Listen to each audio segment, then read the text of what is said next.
Awesome. Okay, thank you so much, Maria, for coming on today. I am so grateful and excited to have you on. Thank you so much for inviting. It's a pleasure, and I'm also excited to talk with you and chat with you about all of the things. Yay! Thank you so much. So how has your day been so far? Well, it's been wonderful. It's actually my day off right now, and but I have a lot of work to do outside the theater, which is I find to be amazing when you have some other work to do on your day off and you can spend it productively. You can do some useful things, and you feel accomplished at the end of your day off, which is wonderful. So I'm excited about it. Oh, that's so fun. I totally agree. And do you have a morning routine or something you do every day to keep you set in your routine, even if you're not working? Yes, definitely. My every morning pretty much starts like really the same because I love the structure of life and like Yes. the morning jump starts the whole day. So I every day I drink a big glass of water with lots of lemon in it. I don't know, it just freshens me up Yeah. and this lemon wakes me up really nicely.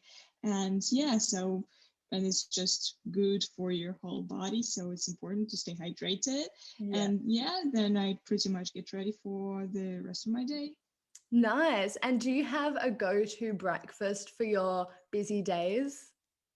Yeah, definitely. I think right now I'm just having like the same breakfast every day because it's so good. And my Yeah. all-time favorite is just some granola with milk, and then a slice of full grain bread with cheese, and then a cup of coffee with milk, which is, Nice. I don't know, I find it really amazing and calming to have this every day and, just Yeah. have your own thoughts, something to think about, to plan the day, and then just eat something nice. Yeah, definitely. I have to have coffee as well. It gets me through Yes, everything. yes. Hmm, And you hmm. seem like already, just from literally 1 minute of talking with you, that you love having routines throughout your day. Yeah, I do. I'm like really a little obsessed with my routines because I write down everything and I try to make it really structured. At one point in my life, I had to leave each day like at the same schedule, have the same schedule every day, but it was a little bit too obsessive. So right now I'm a little bit easier about it and trying to accept new things in my life, which are also very interesting. Of Yeah. course, you have to have diversity, but still you have to have this inner discipline, Yeah. which is the main thing. I think it's so important. And I don't know, just make the schedule for yourself, like know what you're going to be doing throughout the day. And it's going to make you productive. Yeah, I totally agree. I think that's a key to having a successful and productive day, as you said.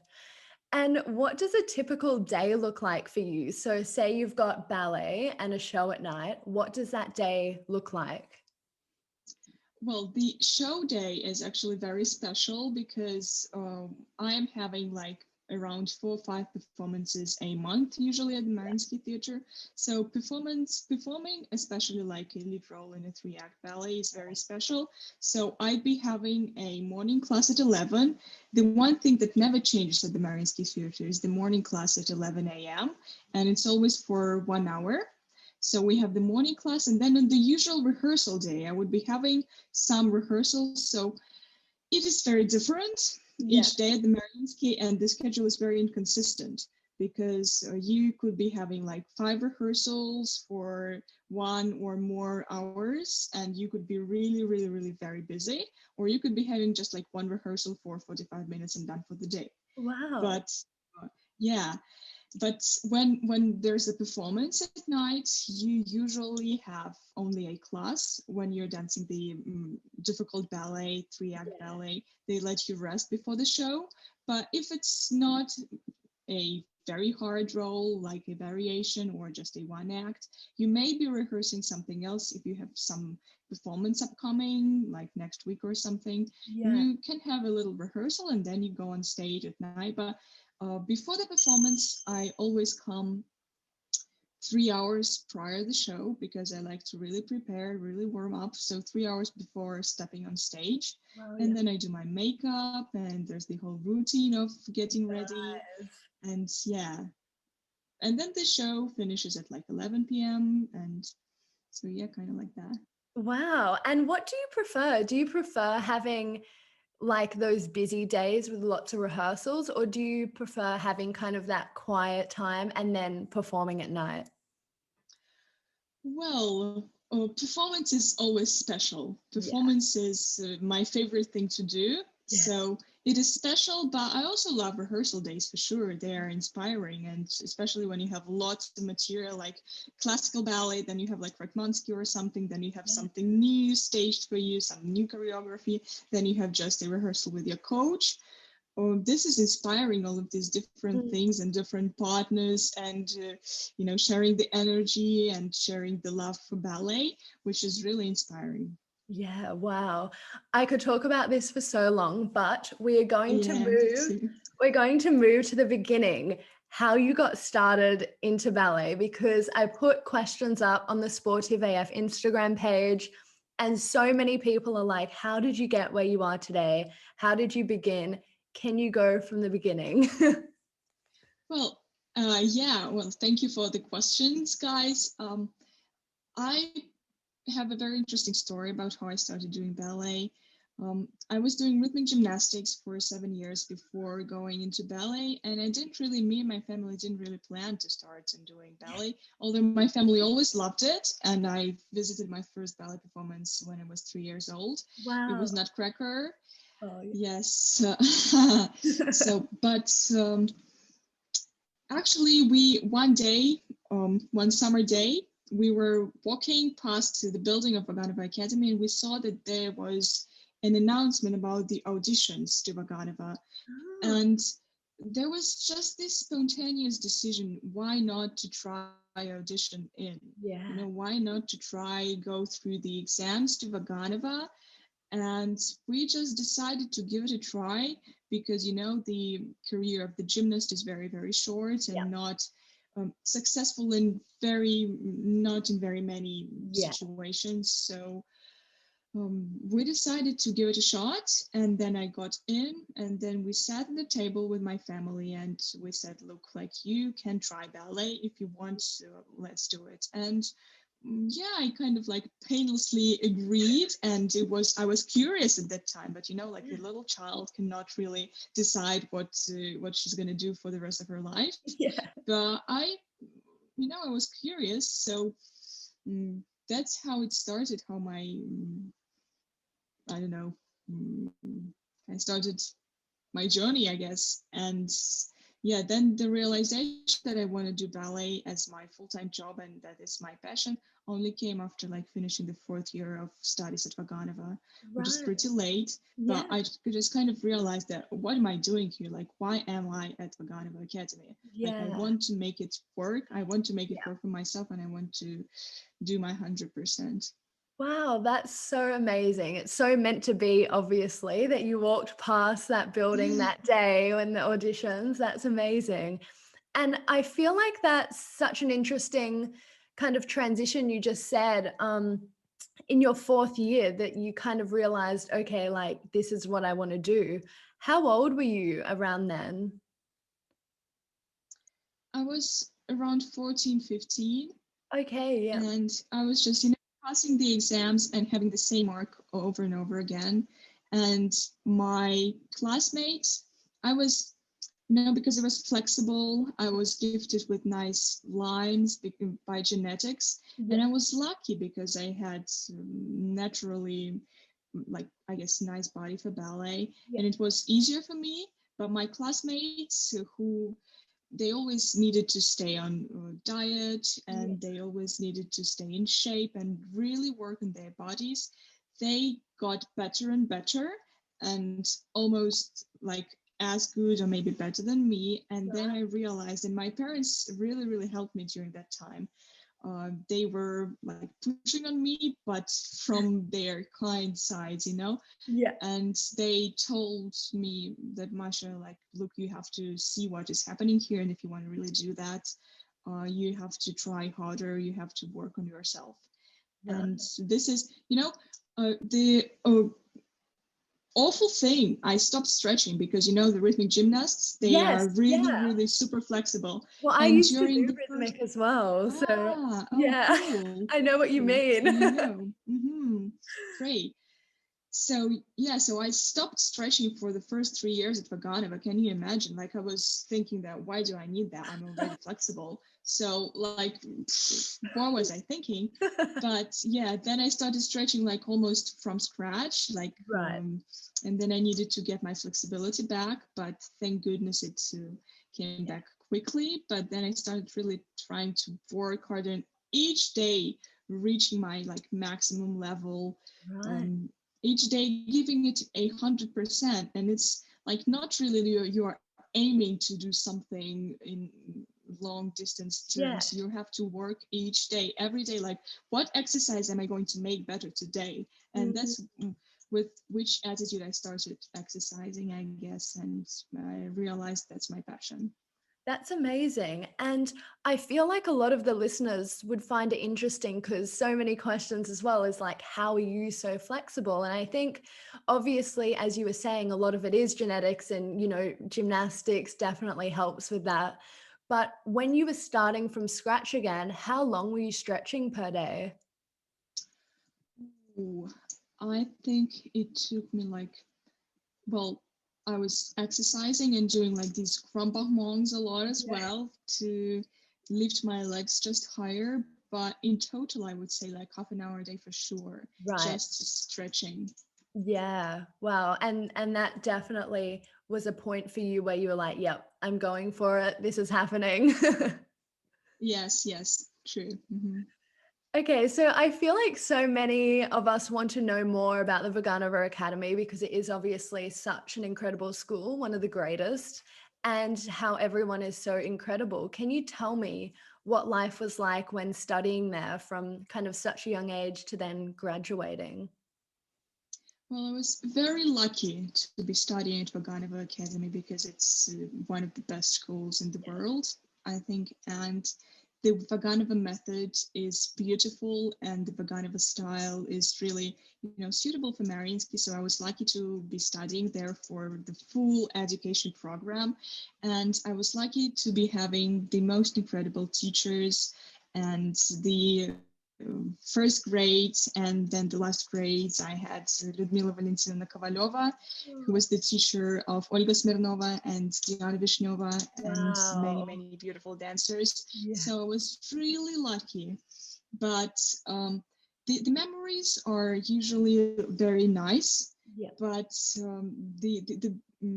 the bad things do like go away from your memory. But even though they go away, I still remember that Vaganova Academy was like a real struggle. Yeah. Not necessarily in a bad way, but it was a continuous battle. And for the full 8 years, especially towards the end of the education, I was not the favorite student of everyone at Vaganova. And if it was not for Ludmila Valentina Kovalova, for my teacher, I don't know how I could have coped with it, because it was, the pressure is real. And now my sister Sofia, she's studying at Vaganova as well.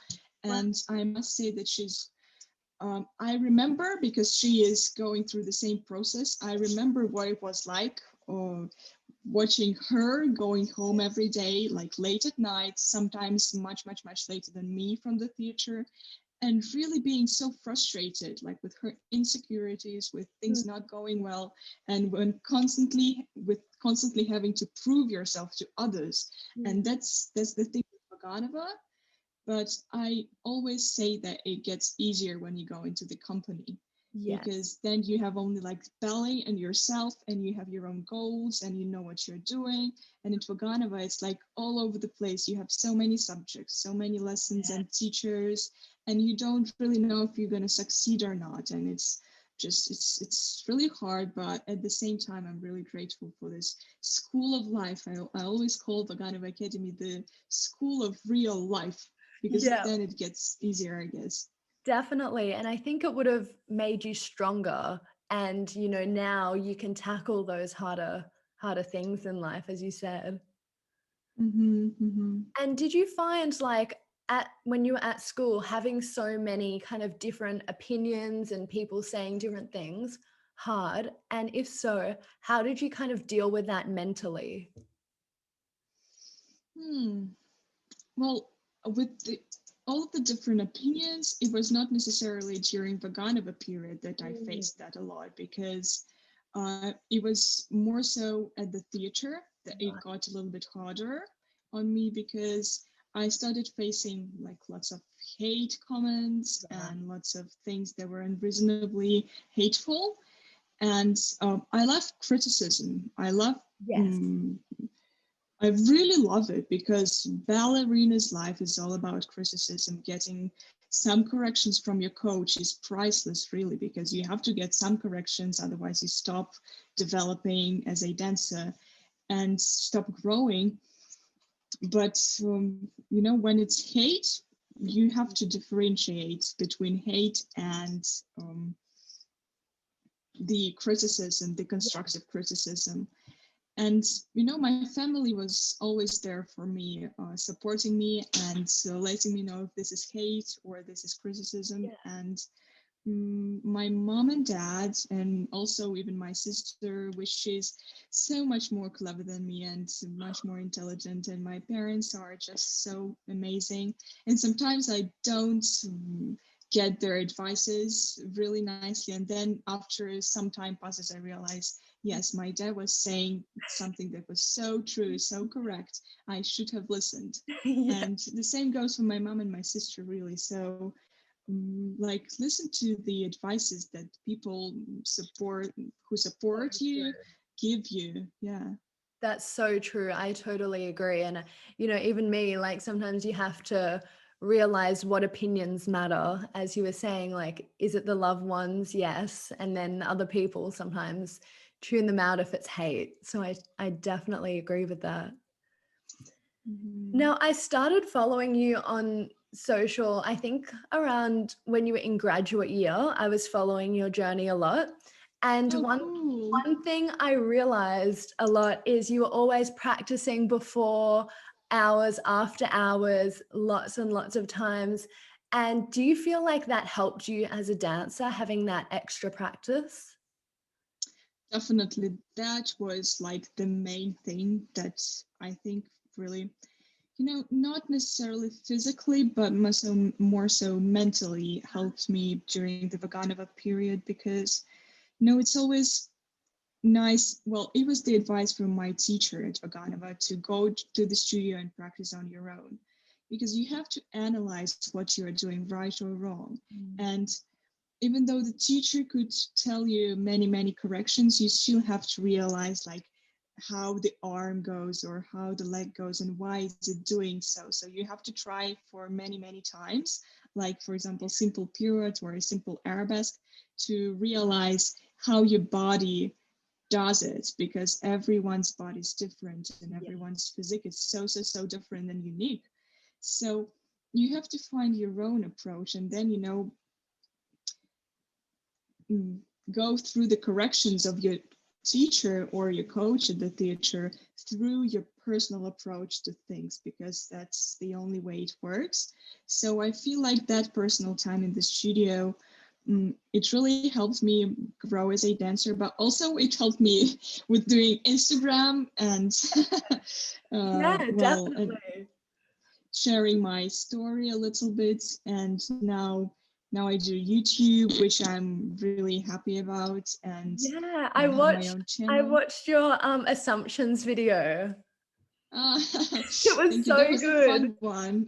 Thank you so much. Thank you. Yeah, but definitely, like, that's a whole other aspect of your life. I feel like social media, you're huge, nearly 500,000 followers. That is so surreal. And I want to say, like, I'm so grateful to the world and to my followers for being so. I have the best followers, like, Yeah. hands down, the best followers. They're so supportive. And like, I share my strange thoughts. And just today, I scrolled down my Instagram, and like 3 years ago, I was like, what was I posting, really? But now, I'm developing and growing as a person, and hopefully I'm becoming a better version of myself. And I'm so grateful and happy that people support me and support my thoughts and support my journey. And it is such a source of inspiration. Yeah. and also from the other dancers as well. So I really love social media, and it's it's deeper. You can take it more in a more shallow way, like just watching funny videos and stuff, or you can take it deeper because so many incredible people write their great thoughts on there, and you can just take so much inspiration. So true. I completely agree. And I think, especially during COVID, I think, yes, like I probably spent way too much time on Instagram, but it was such a good like source of inspiration to see people on the other side of the world getting creative. And like even your YouTube videos, being able to take class and different things. I think it was such a great platform to have. Yeah, it's true. I think COVID kind of united us in a strange way because all of the dancers really kind of gathered on social media and started doing things. And, I started my YouTube during COVID because I felt like I was so lonely doing these workouts alone, like trying to make myself push through it and not knowing what's going to come out of it. But then I realized like it's so much easier to do workouts with someone when you're in a company. And then I tried filming a video, and then I like talking to the camera, and I knew I was talking to my like followers, someone who's going to watch this video, and it was so much fun. And again, a lot of inspiration and a lot of just positive emotions. And then I posted it, and people were commenting like, "Thank you, Maria, for making this." And this community, it grew. And it's really inspiring to see. Yeah, and like as you just said, it was inspiring for yourself, but also like inspired so many people to get up and start working out and, move their bodies in such a healthy way, which I mean, during COVID, it is hard. And I feel like a lot of people dealt with like low motivation as well. Did you find during that period hard to kind of get yourself going? Well, I not necessarily, because I had a lot of things to do.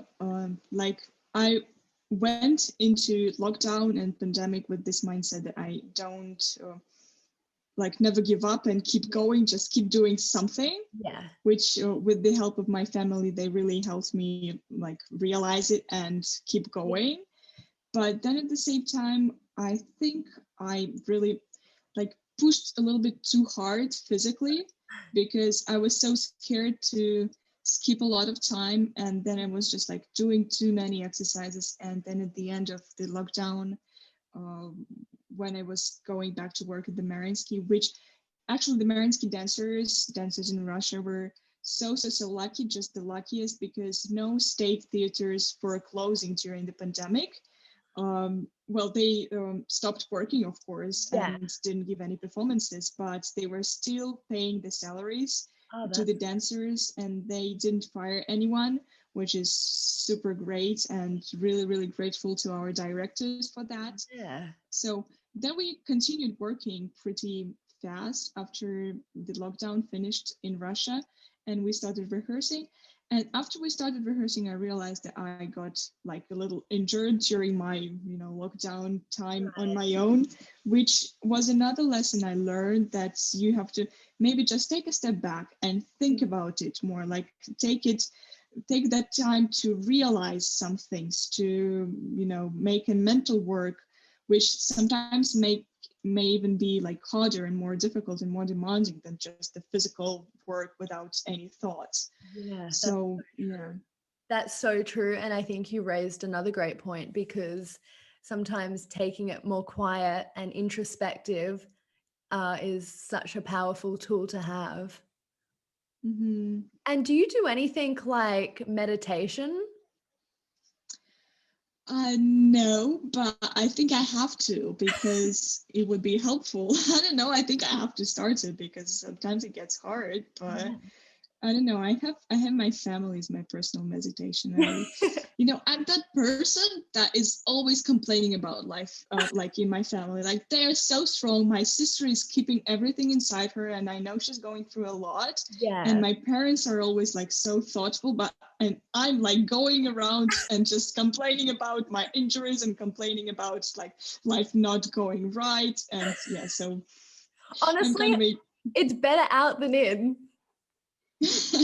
Well, I hope, because that's the I'm thinking like that while I'm doing that, but I know that's not good for my family. But yeah, I'm trying to become a better person. Oh, I'm sure you're doing just fine. Thank Now, you. at such a young age, you have achieved so much, which is so incredible. Besides aiming for principal status, what are some aspirations for your future? Well, um, it is. I want to take more time to really think about preparing the roles and to really mm, make them full and make them really deep and make them my own, Mm, because I want my art to be very mindful, and I want to be able to speak my very own truth on stage, because um, I don't know, I think that the stories behind the ballets, the classical ballets especially, they are so deep and so interesting, and they really deserve to be told right. But at the same time, if you don't speak your own truth on stage, you cannot, it'll be not natural, and the story cannot be told that way when you're just trying to portray like the character and not be yourself at the same time. So it is so important to be like a a good person. I know this sounds cliche, but yeah. it's very important to keep trying to be better and kinder and more honest and genuine, and it will transfer to the stage. And right now, I'm trying to think about being more. They always compare art and sport, so Yes. thinking in a more artistic way in Mm, ballet, because of course continuing to do daily exercises, daily physical work, which is so important, the most important thing really, yeah. but at the same time really not neglecting this mental component and emotions is so important. So true. And what would you say your favorite part about performing is? Well, i'd say I'd say it's performing is really magical, the whole process of performing, but it's that feeling of accomplishment after being finished with the whole performance, like flowers, applause, and shouts of bravo. And they say that it's not the main thing, but I don't know, it's definitely not the main thing, but it is what really gives you that adrenaline, that Yes. I don't know how to say, it's Like strange the because like the feeling that everything's paid off, like your hard work. yes, they are, these things are essential for moving forward. Yes, so true that what you just said. Like, after all, for whom are we dancing? Like, for the Yeah. audience, right? And Mm. how can they show approval via ovation and via clapping? And Yes. that's basically all. Like, nobody wants art that they don't like. So really just, because if someone came to a theater to see a ballet, I really want to make like to dance that way, that someone likes it and enjoys it, and that the soul is moved. And Yeah. this is the ultimate goal of a ballet dancer. Wow. And when preparing for a role, say it's Nikia, let's just say, how would you get into that role, as in become her? Nikia is my favorite role, one of my two all-time favorite roles, because I have Nikia and also the soloist from Diamonds by Balanchine, Oh, two wow. completely different ballets. Yeah. But Different dynamics as well. yes, because Balanchine is more about like the choreography and Mm. aesthetics, and Nikia is more so about the character and Yeah. the story.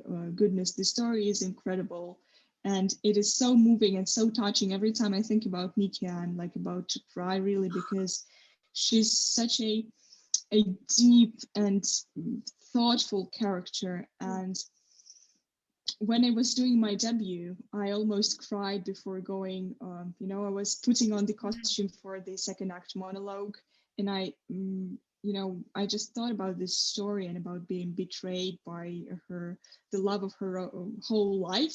Yeah. And it was so heartbreaking. But, it is a difficult process of feeling these emotions, because, you can feel it all you want. Yeah. But then you have to portray it on stage. You have to tell the story on stage with you have to know how to do it. You have to know how to do it right. And you can feel inside, but not be able to show it to the audience. And that's why we're rehearsing for so many hours in the studios, because we want to find these like tools and find these ways of transferring the emotions on stage. But it is also important not to be unnatural and still stay yourself. So any movement, especially in such a dramatic role like Nike, but in any ballet really, any movement should come from the inside and from your what you are thinking about the role, like what you think the character would do. Like every movement, every gesture should come from your heart. And that is difficult because sometimes you think about how to balance in an arabesque, but that should be automatic. That you should be able to do it very quickly like this. And so I'm trying to do like more physical work and more emotional work at the same time. Trying to balance them both. Yes. And for example, like how you debuted, how did you stay calm before you performed? Were you nervous? Like what was going through your head? Well, when I debuted, it was so many details, so many nuances happen backstage, so you don't really have a lot of time to think about what people will think about it. But first of all, I try, whenever I'm feeling nervous about before the performance, I first of all try to concentrate on like small tasks that come along the way. So just taking one step at a time and just making the constant concentration level to its maximum. It is a great tool for coping with excessive nervousness for me. But on the other hand, there is really no inspiration without a lot of nerves before stepping on stage. So this is the flip side of being scared, really. If you're nervous, here comes the adrenaline and inspiration, and the nerves are actually what makes you try like that much harder, which is you almost like have to utilize this nervous energy and make it into an excitement and an inspiration. So yeah, that's another thing to think about for me. Yeah, that's such great advice. And I love what you said about that, because I think that's so true, turning that nervous energy into excitement, because it's so easy to kind of fall into scared, but moving into that excitement and adrenaline is such a great thing before you're performing. What do you do straight after a show? Are you trying to wind down, or do you kind of go through things that maybe didn't go so well? Well, first of all, of course, we go through the things with my partner, my coach, and my director if he's watched the show. Our director tries watching every show at the theater, which is phenomenal. Our director, Yuri Fateev of our ballet company, like, can you imagine watching the show every single night? That's amazing. Like, how one lake has he watched? And every time, like, yes, right? But he's incredible. I'm so thankful to him for giving me corrections and for like watching my career. So supportive, and he's the best boss in the world. But we go through corrections with him and my coach. She's also incredible, Elvira Tarasova. And yeah, but then I go to my dressing room and first thing I call my family and tell them.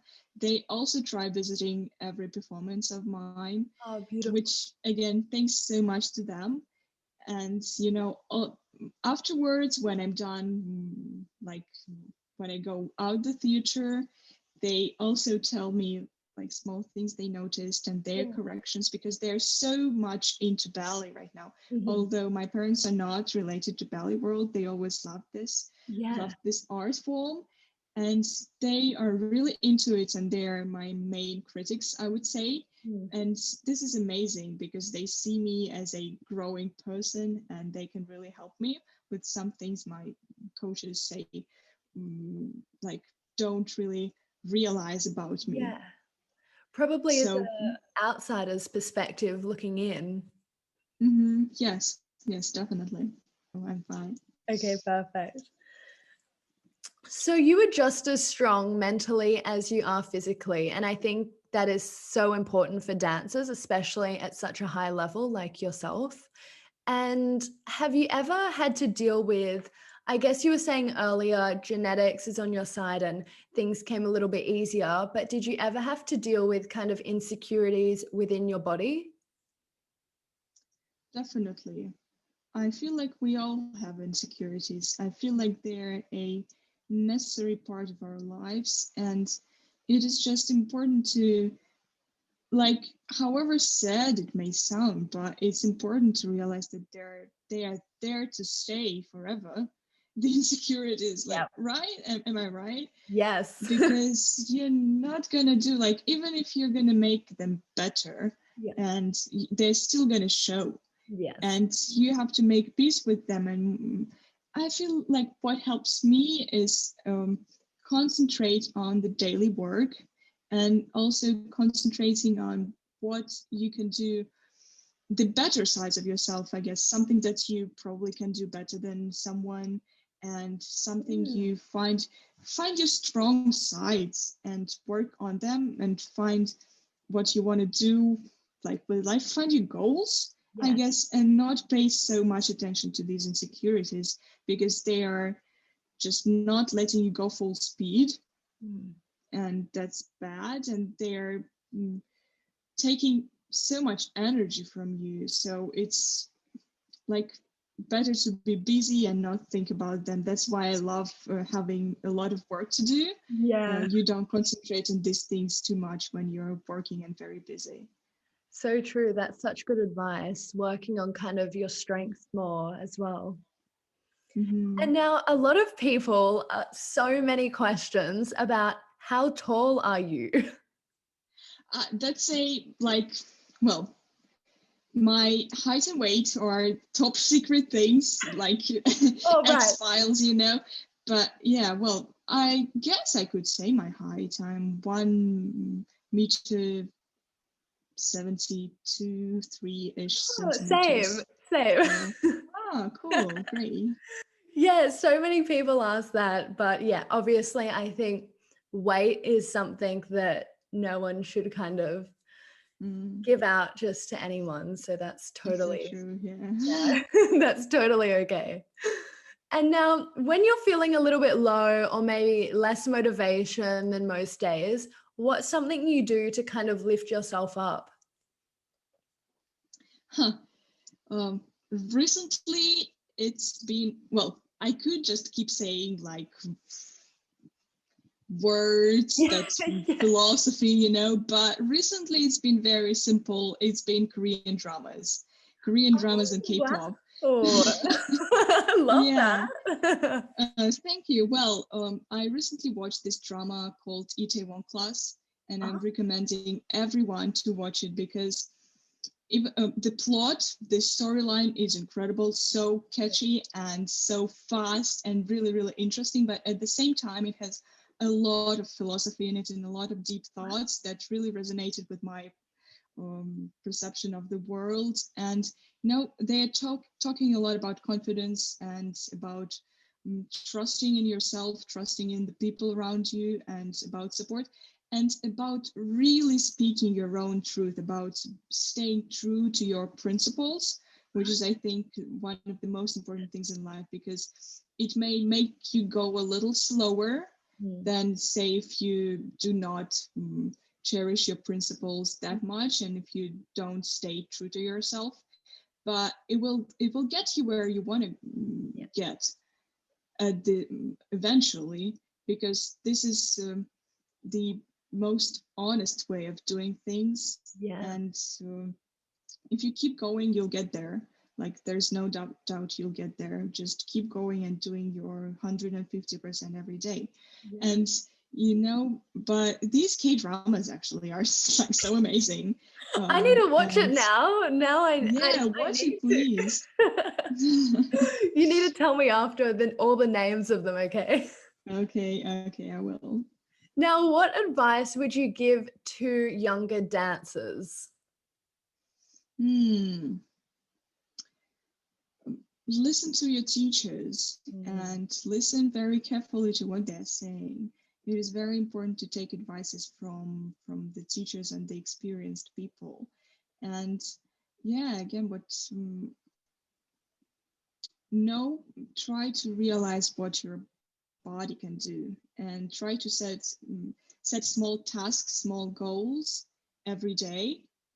And so according to your teacher's corrections, I guess try making them come to reality, your tasks and your goals. I guess, I don't know. No, that's great advice. I think something that even I myself has learned from today is setting really small tasks, I think, and kind of laying out each day, I think would be super helpful. Oh, thank you. Well, all of these advices are not coming from me. They are coming from the people that support me, my teachers. This is all the legacy of people who they gave me these corrections. They gave me these thoughts as gifts. And then now I can tell them to you, tell about them. Because yeah, I'm just so grateful for people, to people around me. And thank you so much for passing it on to me, and then all of your amazing followers and my listeners. So I think that's so kind of you. Thank you. Now we're going to have one more question, which I like to ask all of my guests, which is, what makes you feel most confident in your skin? The support of people around me. Yeah. That people, for some reason, they believe in me, and this is the most empowering thought, because I want to become better, to strive to be better and better and better for them, because I know how many thoughts, how much kindness and energy they've been putting into me and into supporting me. So yeah, that's kind of what pushes me the most. And it's incredible to realize that. Yeah, that's so true. Thank you so, so much, Maria, for today. I'm so grateful. Thank you so much for inviting. Maybe I can have one question for the listeners of this podcast. Yeah. The thing is, I recently published a book in Russian, and it's called Teach Me Ballet.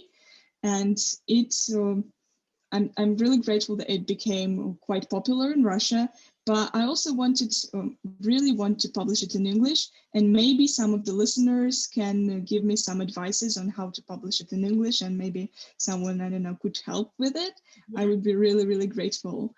How exciting. Congratulations. Oh, thank you. Yes, we need to get this book in English. So everyone comment to Maria, message, and we will sort something out. That's for sure. Thank you. That's great.